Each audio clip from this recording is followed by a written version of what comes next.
Enter today, so I won't take a lot of your time. I'm going to restrict myself to 8 minutes and then we can all go and have dinner quickly.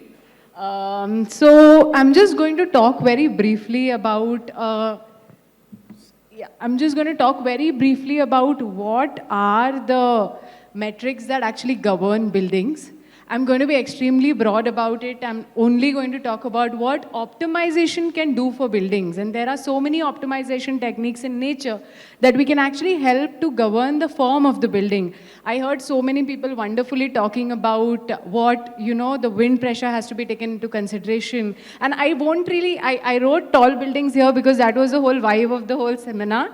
But it's for all buildings. We've also done institutional buildings like planetarium, wherein, we've taken all these things into account, and very broadly going to go into the highly technical subject of genetic algorithms, going to subject it to very small topics and run through the things on our small humble projects. So just a quick presentation on the same.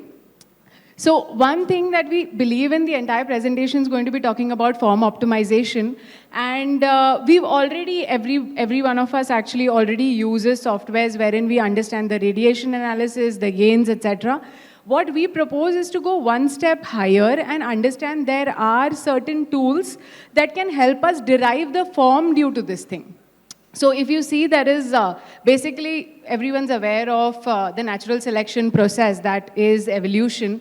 So if we can use those and set some parameters such that the building itself can be made through this particular process is what we are hinting towards.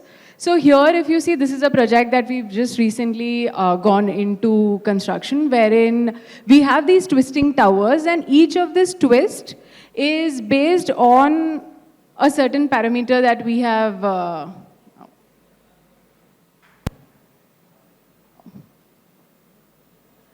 so each of this twist is actually based on a genetic solver. So what we've done is we wanted to understand which part can get the maximum solar gain and the minimal solar gain based on the direction that it is on. And if you see, the context is already there. We wanted to understand what the shape of the twist should be like. So it was not a decision that we made sitting in the studio. It was more about understanding what it actually should be like. And if you saw just the image that's flashed between, there are a lot of options that you get through generations of this thing. So when you talk about your ancestors also, every generation is getting something in the play, and the good gene passes on. So that's how evolution generally works.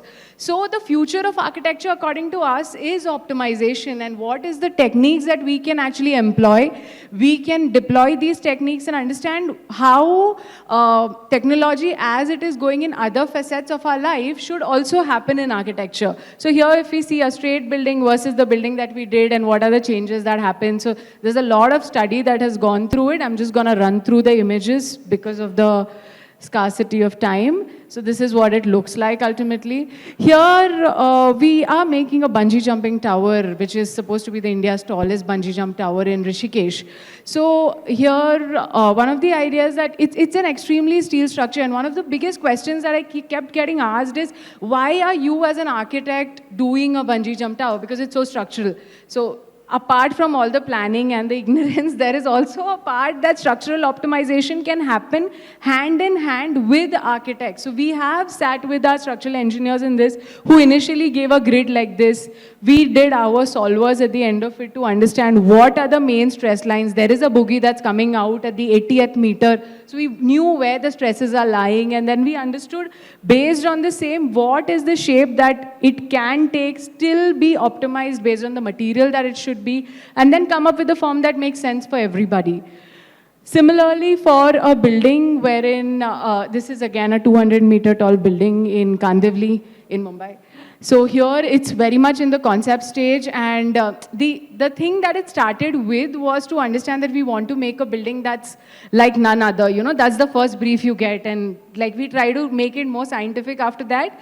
So one of the reasons that we thought is, why not do some analysis and understand what is a form that can be acting as a structural member, at the same time be extremely stable.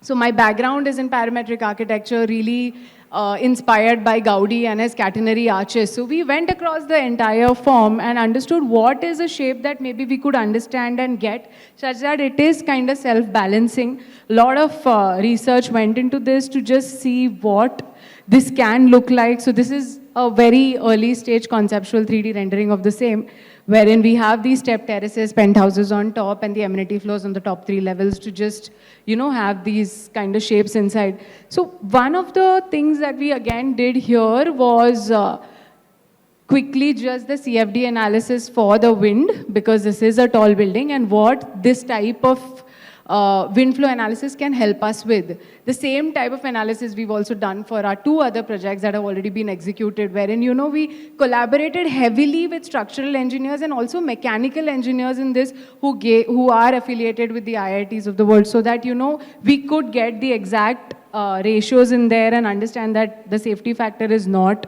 compromised upon.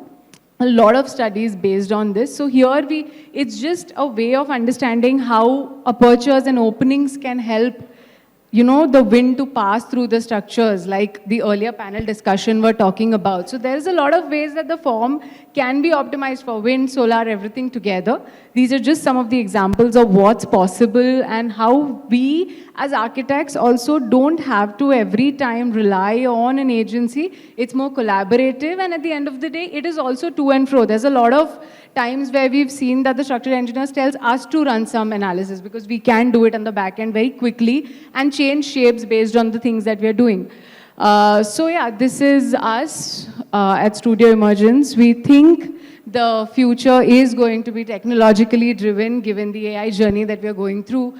And these are only supposed to be used as tools to augment the intuition with which us architects are always working and planning. And these are just tools to make the intuition more data-driven and more robust, I feel. Thank you.